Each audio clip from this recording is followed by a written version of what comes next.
Yun na ho, banggitin ko na ho sa inyo. Hindi niya ho matake yung babanatan nyo pa ho ng ganito, yung aming Pangulo. Maraming salamat sa iyo kapatid sa verified information mo.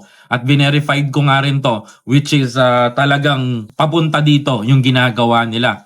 And for the first time, ilalabas ko to dito. May tanong ako, kamakailan lamang ang mga Diskaya, mga kababayan ko, nag-apply ng kanilang Witness Protection Program sa Department of Justice, mga kababayan ko. Nung sila po, mga kapatid, ay tila ba nanamlay sa ginagawa ng Department of Justice, tila ho ba mga kababayan ko, nagbago ho ang ihip ng hangin.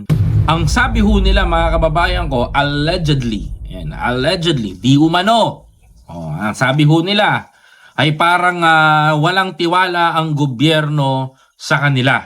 Paano ho, at kung ako ho ay ordinaryong Pilipino, bibigyan ko ho kayo ng Witness Protection Program, bakit ko ho gagawin yun?